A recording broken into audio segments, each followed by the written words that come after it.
আসসালামু আলাইকুম। শুক্রবার মানেই একটু অন্যরকম আনন্দ। সারাদিনের ব্যস্ততা, অফিসের কাজ আর শহরের জীবনের ব্যস্ততা থেকে আজ একটু ছুটি। তাই অফিস ছুটির এই অবসর সময়টুকু আর ঘরে বসে নষ্ট করলাম না। গ্রামের ছেলে যখন, গ্রামের টান তো থাকবেই। আজ অনেক দিনের শখ নিয়ে চলে এলাম গ্রামের ছোট্ট একটি নদীতে মাছ ধরতে। সত্যি বলতে মাছ ধরার আনন্দটা শুধু মাছ পাওয়ার মধ্যে নয়, এর সঙ্গে মিশে আছে শৈশবের স্মৃতি, মাটির গন্ধ, পানির শব্দ আর প্রকৃতির এক অদ্ভুত শান্তি। এই যে চারপাশে সবুজ ধানক্ষেত, নির্মল আকাশ, পানির ঢেউ আর গ্রামের নিরিবিলি পরিবেশ, এসবের মাঝে কয়েকটা মুহূর্ত কাটালেই মনে হয় জীবনের আসল সুখ হয়তো খুব বেশি কিছুতে নেই। শহরের ব্যস্ত জীবনে আমরা অনেক কিছুই খুঁজি, সময় খুঁজি, শান্তি খুঁজি, ভালো লাগা খুঁজি, অথচ গ্রামের এই সহজ সরল পরিবেশে এসে মনে হয় শান্তিটা তো আমাদের চারপাশেই ছিল।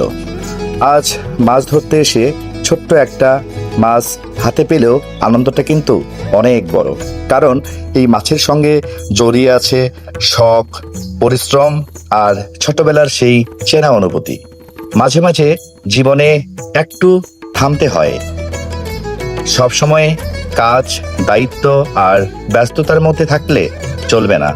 নিজের জন্য একটু সময় রাখতে হয়, প্রকৃতির কাছে যেতে হয়, বন্ধুদের সঙ্গে সময় কাটাতে হয়, গ্রামের পথে হাঁটতে হয়। তাহলেই হয়তো মনটা আবার নতুন করে সতেজ হয়ে ওঠে। আমি গ্রামের ছেলে, তাই গ্রামের মাটি, পানি, প্রকৃতি আর এই ছোট ছোট আনন্দগুলো আমার কাছে অনেক আপন। আজকের এই মাছ ধরাটা হয়তো কারো কাছে সাধারণ একটা মুহূর্ত, কিন্তু আমার কাছে এটা একটা সুন্দর স্মৃতি। শুক্রবারের ছুটিতে, তাই আজ কোনো দামি জায়গায় নয়, কোনো বিলাসী আয়োজনেও নয়, এসেছি একদম নিজের শিখরে, নিজের গ্রামের প্রকৃতির কাছে। আপনারাও সুযোগ পেলে মাঝে মাঝে ব্যস্ত জীবন থেকে একটু সময় বের করে প্রকৃতির কাছে ফিরে আসুন।